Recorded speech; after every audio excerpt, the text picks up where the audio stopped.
పూర్వం వంగర రాజ్యాన్ని శిశుపాలుడనే మహారాజు పరిపాలిస్తున్నాడు. ధర్మప్రభువుగా ఆయనకి ఆ రాజ్యంలోనే కాక చుట్టుపక్కల రాజ్యాలలో కూడా పేరు ప్రఖ్యాతులున్నాయి. ఒక ఏడాది ఆ రాజ్యంలో వర్షాలు కురియక కరువు దాపురించి ప్రజలందరూ అష్టకష్టాలతో అల్లాడుతున్నాడు. పులిమీద పుట్రలా అదే సమయంలో బందిపోటు దొంగలు గ్రామం మీద పడి దోచుకోసాగారు. బందిపోట్లను పట్టుకోవడానికి రాజభటులు ఎన్ని ప్రయత్నాలు చేసినా సాధ్యం కాలేదు. గ్రామంలోని యువకులు సైతం పగలు రాత్రి పహారా కాచినా వాళ్ల కళ్ళు కప్పి ప్రజలు దాచుకున్న ధనధాన్యాలను బందిపోట్లు కొల్లగొట్టుకుని పోతూనే ఉండటంతో ప్రజలందరూ కలిసికట్టుగా రాజు కొలువుకుపోయి బందిపోట్ల బారి నుండి ఎలాగైనా తమని కాపాడమని శిశుపాలుడికి మొరపెట్టుకున్నారు. ప్రజల వ్యథలకు కలత చెందిన శిశుపాలుడు తప్పకుండా కాపాడుతానని వారికి వాగ్దానం చేసి బందిపోట్లను పట్టుకోవడానికి తనే స్వయంగా మారువేషంలో ఆ రాత్రే బయలుదేరాడు. నగరమంతా గాలిస్తూ దాపులనున్న అడవివైపు వెళుతుండగా బాటప్రక్కన ఒక యువకుడు గాయాలతో రక్తసిక్తమై కనిపించాడు. అతని దగ్గరకు వెళ్ళి, ఓ యువకుడా, నీవెవరు? నీకీ దుస్థితి ఎందుకు కలిగింది? అనడిగాడు శిశుపాలుడు. అయ్యా, నేను బందిపోటు దొంగల ముఠానాయకుడను. పక్క ఊరిలో దోపిడీ చేసి వస్తూ ఉంటే ఆ ఊరి యువకులు నన్ను వెంటాడి పట్టుకునే ప్రయత్నం చేసి విఫలమవ్వడంతో రాళ్లు విసిరి నన్ను గాయపరిచారు. దయచేసి మీరు నాకు కాస్తంత సహాయం చేస్తే నేను ఈ అడవిలో ఉన్న నా స్థావరాన్ని చేరుకుంటాను అంటూ మారువేషంలో ఉన్న శిశుపాలుడిని మహారాజుగా గుర్తించక వేడుకున్నాడు. అలాగే, నేనూ మీజాతివాణ్ణే అంటూ శిశుపాలుడు ఆ బందిపోటు నాయకుడికి ఆసరా ఇచ్చి అతని స్థావరానికి చేర్చాడు. దొంగలందరూ తమ నాయకుణ్ణి కాపాడినందుకు శిశుపాలుడికి అమితమైన గౌరవ మర్యాదలు ఇచ్చి విందుచేసి మరునాడు విలువైన కానుకలతో సత్కరించి సాగనంపారు. దొంగల స్థావరం, దానిని చేరే మార్గాన్ని పూర్తిగా గుర్తించుకున్న శిశుపాలుడు కోటకు చేరగానే బందిపోటు స్థావరం గుర్తులను సైన్యాధిపతికి చెప్పి వారిని బంధించి తీసుకురమ్మన్నాడు. సైన్యాధిపతి రాజు చెప్పినట్లుగానే బందిపోట్ల స్థావరంపై దాడిచేసి దొంగలతో పాటు వెండి, బంగారం, నగదు, ధనం, ధాన్యం కూడా తెచ్చి మహారాజు ముందు హాజరుపరిచారు. మహారాజు ఆ సంపదనంతా పంచి ఆ బందిపోటి దొంగలకు మరణశిక్ష విధిస్తున్నట్లుగా తీర్పు చెప్పాడు.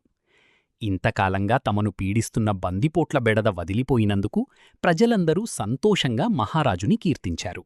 మరునాడు రాజు కొలువుదీరి ఉండగా ఓ వృద్ధుడు మరియు ఒక అమ్మాయి ఆయన ముందుకు వచ్చి చేతులు జోడించారు. ఎవరు మీరు? మీకు వచ్చిన కష్టం ఏమిటి? అని వృద్ధుణ్ణి మహారాజు ప్రశ్నించగా అతడు ఇలా చెప్పాడు. మహారాజా, నేను తమరి ఏలుబడిలో ఉన్న శ్రీనగరి నివాసిని. నా పేరు శాంతిపతి. ఈమె నా కుమార్తె దీపాలి.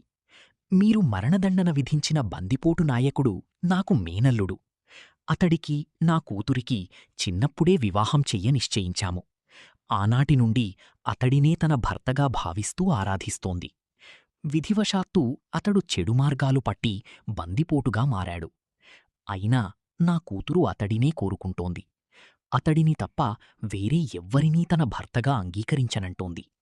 కాదూ కూడదు అని బలవంతం చేస్తే ప్రాణత్యాగం చేసుకుంటానని బెదిరిస్తోంది. కనుక రాజా, ఈ సమస్యను తమరే పరిష్కరించవలసిందిగా కోరుకుంటున్నాను అంటూ విపులంగా చెప్పాడు ఆ వృద్ధుడు. అతడు చెప్పిన కథ మొత్తం విన్న మహారాజు ఆ అమ్మాయి వంక చూస్తూ, అమ్మాయి, నీవు ఆరాధిస్తున్నవాడు ప్రజలను పీడిస్తున్న బందిపోటు దొంగల ముఠానాయకుడు. అటువంటివాడికి ఏం శిక్ష వేయడం ధర్మమో ఆ శిక్షను నేను విధించాను.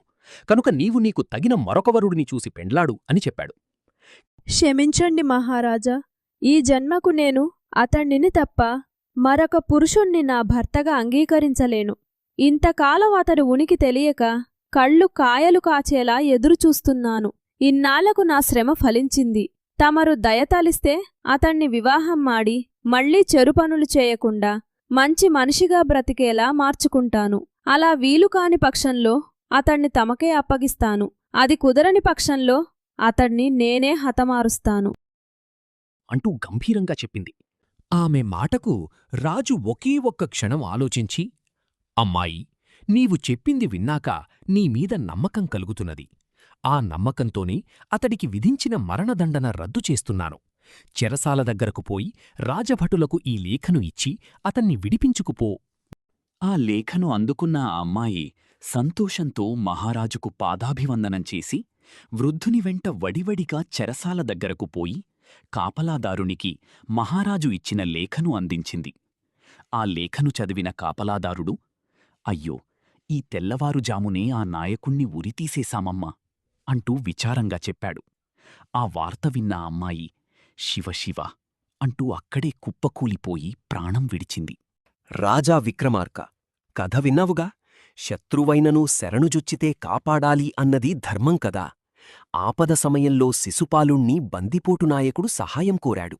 ఆ తర్వాత అతణ్ణి స్నేహితుడిగా భావించి, గౌరవించి, సత్కరించి పంపాడు. అలాంటివాడి గుర్తు తెలిసింది కనుక సైన్యాన్ని బంధించమని పంపాడు. అంటే నమ్మకద్రోహం చేశాడు. అతడు చేసిన నమ్మకద్రోహానికి బందిపోటు నాయకుడితో పాటు అతడినే తన భర్తగా ఆరాధిస్తున్న దీపాలి కూడా మరణించింది. ఓ అమ్మాయి చావుకు కారణమైన పాపం శిశుపాలుణ్ణి అంటుకుంటుందా అంటుకోదా అని అన్నాడు బేతాళుడు. అప్పుడు విక్రమార్కుడు, బేతాళా, దీపాలి చావు పాపం ముమ్మాటికి శిశుపాలుడికి అంటుకోదు. రాజధర్మం ప్రజల క్షేమం కోరటమే. అందుకే బందిపోటు నాయకుడిని శిశుపాలుడు బంధించిన వైనంలో స్నేహధర్మానికి తావులేదు. ఇక దీపాలి వచ్చి నాయకుడిని విడిచిపెట్టమని కోరినప్పుడు కూడా విడిపెట్టడం ప్రజల క్షేమం దృష్ట్యా మహారాజుకు సుతరామ ఇష్టంలేదు. కాని ఆమె అతడిని మారుస్తానని హామీ ఇచ్చింది. అలా వీలుకాని పక్షంలో అతడిని బంధించి అప్పగించడమో లేక స్వయంగా తానే హతమార్చడమో చేస్తానని ప్రమాణం చేసింది. అందుకే ఆ బందిపోటును విడుదల చేయడానికి రాజు సమ్మతించాడు. ఈ కథ నచ్చితే మీ అభిప్రాయాన్ని కామెంట్లో తెలియజేయండి. లైక్ చేసి సబ్స్క్రైబ్ చేసుకోండి. మరిన్ని ఇంట్రెస్టింగ్ కథల కోసం అచ్చు నెరేట్స్ ఛానల్ని ఫాలో అవ్వండి. ధన్యవాదాలు.